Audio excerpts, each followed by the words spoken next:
এই যে বান্ধবীদের ভিতরে আপনি এখন ছেলে হয়ে গেছেন, যখন মেয়ে ছিলেন তখন কি কোনো বান্ধবীর ভালো লাগতো? হ্যাঁ আছে। আছে না? হ্যাঁ। তো আমি জানি না কাকে উনি পছন্দ করে, সে কি বুঝতে পারে আপনি তাকে পছন্দ করেন? হ্যাঁ বুঝতে পারে। যখন মেয়ে ছিলেন, মেয়ে বান্ধবীদের সঙ্গে তো চলাফেরা করছেন। হ্যাঁ। এখন আসলে সেই বান্ধবীদের সাথে কি চলাফেরা হয় কিনা? না, ওরকম ভাবে চলাফেরা হয় না, তারা তো ওরকম ভাবে কথা বলে না, আমিও বলি না। এটা কতদিন ধরে হয় না? এই যে যখন জানাজানি হয়েছে তখন। মানে 2 মাস ধরে? হ্যাঁ 2 মাস ধরে। এর আগে তো একসাথে চলতে? হ্যাঁ এর আগে একসাথে তাদের চলতাম। বুঝতে দেন নাই? হ্যাঁ তাদের বুঝতে দেই নাই। তখন মনে মনে একটা ফিল হইতো না যে হ্যাঁ আমি তো ছেলে, আরে মেয়েদের সাথে চলতেছি?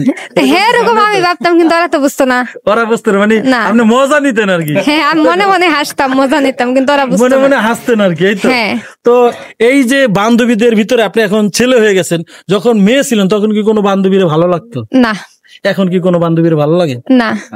লাগে না? না। তো আসলে ভাই এখন কি উনি বিয়ে করতে পারবে? করতে পারবো ইনশাল্লাহ। আপনাদের কি মনে হয়? ভালোই। ভালো মনে হয় না?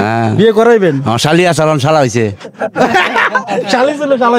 তো শালার বিয়ে করাইবেন না? বিয়ে করলাম তো, পার্টি দেখতেছি। কেমন মেয়ে পছন্দ বলেন? ভালো মেয়ে না দিমু। আপনার কেমন মেয়ে পছন্দ বলেন? ভালো হয়ে গেছে। ভালো মেয়ে পছন্দ। মেয়ে কালা হইলে চলবো? যেমনই হোক, ভাগ্যে যেমন আছে এমন তো হবো। মানে আল্লাহ পাক যেরকম লেখা রেখেছে সেরকম? নিজের কোনো পছন্দ নাই? না। মিথ্যা কথা বলতেছেন, পছন্দ নাই? আছে কিন্তু ওরকম ভাবে না। লজ্জার কি আছে? পুরুষ মানুষ, বিয়ে আমাদের করতেই হবে। পছন্দ থাকলে বলবেন যে হ্যাঁ আমার একজন পছন্দ হয়। আছে? হ্যাঁ আছে। আছে না? হ্যাঁ। তো আমি জানি না কাকে উনি পছন্দ করে, সে কি বুঝতে পারে আপনি তাকে পছন্দ করেন? হ্যাঁ বুঝতে পারে। কিভাবে বুঝে? মানে চোখের ভাষায়? হ্যাঁ এরকম ভাবে বুঝতে পারে। চোখের ভাষায় বুঝতে পারে। আসলে ভালোবাসা এমন একটা জিনিস, যদি কেউ কারো চোখের ভাষা না বোঝে সে কখনো তার ভালোবাসা মাপকাঠি বুঝবে না। তো ভালোবাসা কিন্তু এভাবে হয়, মুখ দিয়ে বলা লাগে না, চোখের আকার ইঙ্গিতে কিন্তু ভালোবাসা হয়ে যায়, তাই তো? হ্যাঁ। তাকে কি বলছেন কখনো? না। এখনো বলা হয় না? সে জানে আপনি তাকে ভালোবাসেন? হয়তো। হয়তো মানে আপনি বলেন না, সে ওরকম ভাবে নেয় না? না, কিন্তু ঠিকই ভালোবাসেন। হ্যাঁ। যদি শোনেন যে কিছুদিন পরে তার বিয়ে হয়ে গেছে, তখন আপনি কি করবেন? তখন কারটা বলতে পারলাম না। মানে দেবদাস হয়ে যাবেন কিনা? আমরা জানি যে প্রেমিকাকে হারিয়ে কিন্তু দেখা যায় দেবদাস হয়ে যায় ছেলেরা। যেহেতু আপনি মেয়ে ছিলেন, এখন তো ছেলে হয়েছেন, ওরকম দেবদাস হয়ে যাবেন কিনা? না, দেবদাস কেন হবো? একটা গেলে 10টা পাওয়া যাবে না, ওরকম দরকার নাই আমার। তাইলে মানে চেষ্টা করব পাওয়ার জন্য, না চেষ্টাও করবো না। হায় আল্লাহ আল্লাহ, চেষ্টা করবো না মানে যতটুকু মনের ব্যথা মনের ভিতরে রাখবে। মানুষের এখন যে ওনার বয়স, উঠতি বয়স, এই বয়সে ভালো লাগাটাই স্বাভাবিক। যখন আমরা এর মতো ছিলাম, আমরা যা দেখতাম তাই কিন্তু ভালো লাগতো। ভাই ভালো লাগতো না? এখন ভালো লাগে আপনার? না, এখন যা দেখো তাই ভালো লাগে। বয়স হয়ে গেছে গা। বয়স হয়ে গেছে গা, এখন আর আগের মতো ভালো লাগে না। আপনি মেম্বার আছেন বর্তমানে? না না, সাবেক? সামনে মেম্বার দাঁড়াবে, তো মেম্বারে দাঁড়াবে। এখন তোমার কি দুলাভাই হয়? হ্যাঁ। দুলাভাইরে বলো না, তুমি যে বিয়ে করবা তোমাদের বাড়িতে যে যাওয়া যায় না? আগে মেম্বার হোক, তারপর রাস্তা বাকি না করলে তারপর বোঝাবো। একবারে ঠেলা বুঝাই দিবা? হ্যাঁ। কারণ কি মেম্বার হলে কি রাস্তা বাঁকা করে দিবেন? ইনশাল্লাহ পারবেন তো? হ্যাঁ।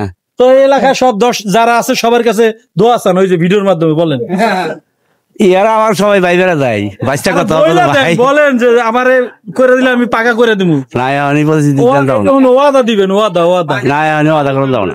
কাঁচা বান্ধা দিবি, ইট দিয়া না? তাইলে তো ইট দিয়া দিলে হইব, জানি বউ ডলে বাড়িতে যাওয়া যায় নাকি? তো দর্শক, আসলে এদের বাড়িতে আমি গিয়েছি, মানে এত মানে বাজে অবস্থা। ওই যে বলে বাংলাদেশ নাকি আমেরিকা হয়ে গেছে, সুইজারল্যান্ড হয়ে গেছে। তো এই হলো সুইজারল্যান্ডের অবস্থা। আপনারা স্ক্রিনে দেখতে পাচ্ছেন যে তাদের যে রাস্তার অবস্থা খুব বাজে না? হ্যাঁ অনেক বাজে একটা রাস্তা। কষ্ট হয় না? অনেক। 2-4 জন পরে মানে মাঝে মাঝে ভাঙে। হ্যাঁ অনেক ভাঙে। তার নিয়ে সরকারের কাছে একটা আবেদন, আমাদের রাস্তা ওইটা ইটের সোলিং বা পাকা যেটাই করে দেওয়া যায়, খানমুন থেকে শুরু করে তেঁতুলতলা পর্যন্ত, এটা মানে এরকম যাতে করে দেয়। ঠিকানা বলেন, পুরো ঠিকানা ভাই, ঠিকানাটা বলেন, নাইলে মানে জানবো নি কেউ। খানমোর টু তেঁতুলতল, কাটাইল থানা, দলাপাড়া ইউনিয়ন, খানমুন বাজার, 8 নং ওয়ার্ড, খানমুন বাজার, এটাই গোনাপাড়া। তো গোনাপাড়া যাই হোক, দেখেন ওনার অনেক শখ, উনি যে বিয়েটা করবে সেই রাস্তা দিয়ে বউ নিয়ে জানি গাড়ি নিয়ে যেতে পারে। তো আমরাও চাই যে আমরা আসবো, বিয়ের সময় আমরা আনন্দ ফুর্তি করবো। আপনারা যে যেখান থেকে দেখছেন আপনারা ভিডিওটা এমন ভাবে শেয়ার করবেন যেন সরকারের নজর আসে। আমি রাস্তাটা আবারও দেখাচ্ছি, এই যে দেখেন রাস্তা, কি করুণ পরিণতি রাস্তার। রাস্তা মনে হচ্ছে কান্না করতেছে, এখান দিয়ে মানুষ হাঁটার মতো না। তো এটাই তো চাওয়া পাওয়া, তাই তো? আর কিছু আছে চাওয়া পাওয়ার বলেন থাকলে? না, আর কিছু চাওয়া পাওয়া নাই, আর কিছু চাওয়া পাওয়ার নাই। তো দর্শক শ্রোতা যে যেখান থেকে দেখছেন সবার কাছে অনুরোধ করবো, সে কিন্তু মেয়ে থেকে ছেলে হয়ে গেছে, তার জন্য দোয়া করবেন। এটা আল্লাহর অশেষ মেহেরবানি, আল্লাহর রহমত, না হলে কিন্তু সম্ভব না। তো এটাই যে আল্লাহ চাইলে কি না পারে, সবকিছু পারে, মরা গাছে ফুল ফুটাতে পারে। আর কিন্তু প্রমাণ এই বোন থেকে ভাই হয়েছে।